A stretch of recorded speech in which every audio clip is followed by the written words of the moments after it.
Hello, my name is Francesca Tricomi. I'm a bioinformatician at Genome team at Ensembl BI, and today I would like to talk with you about genome annotation for the Darwin Tree of Life project in Ensembl.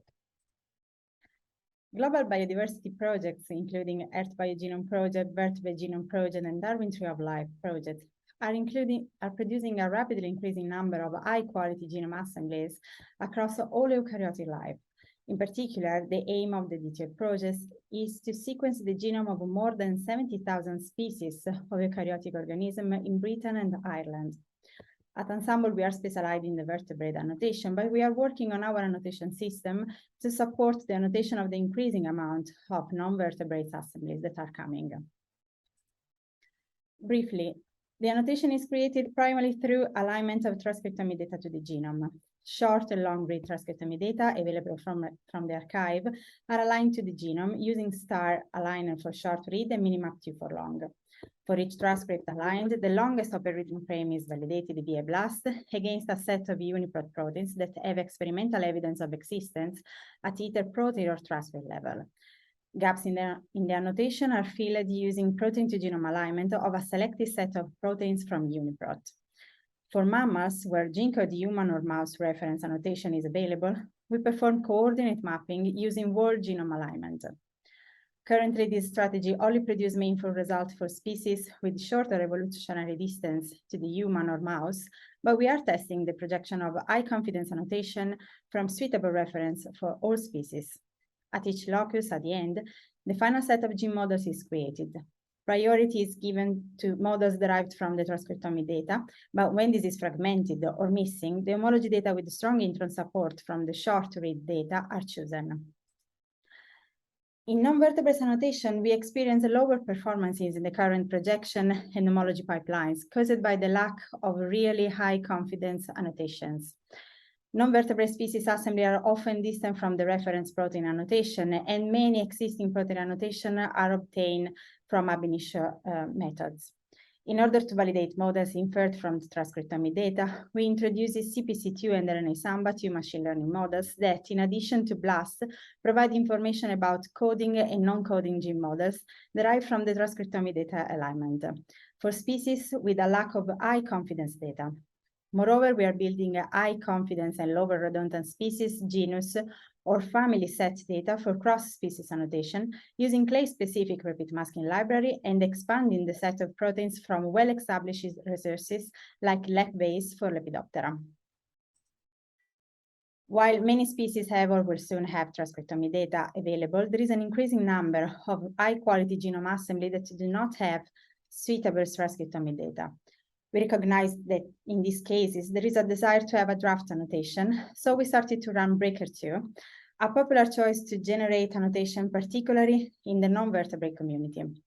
Breaker is run in protein mode to generate guided ab initio prediction of protein-coded genes using clade-specific protein from uniprot and orthodp. As transcriptomic data will become available for this species, so we will then update the annotation using the Ensembl annotation pipeline. We will still keep the Breaker2 annotation available as a secondary annotation track and via our FTP.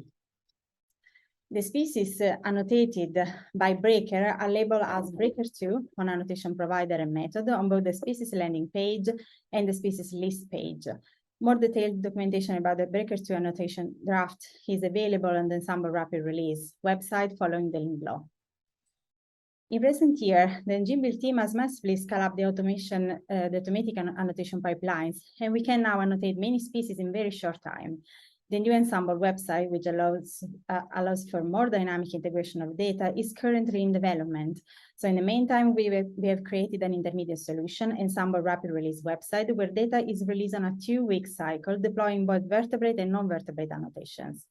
We can annotate different breeds, strain, and assembly for the same species, primary and alternate haplotypes, so no need to choose for a reference annotation. For each species, we provide a gene set along with additional features, such as protein feature annotation, repeat tracks, BLAST functionality, RNA-seq and long-read tissue tracks, homologous with an appropriate set of reference species to assign gene names where possible.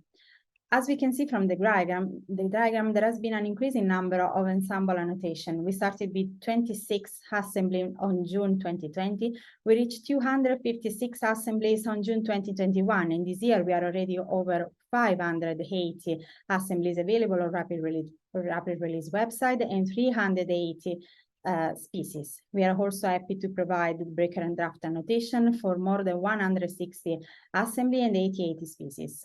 And we are sure that this number will go beyond by the end of the year.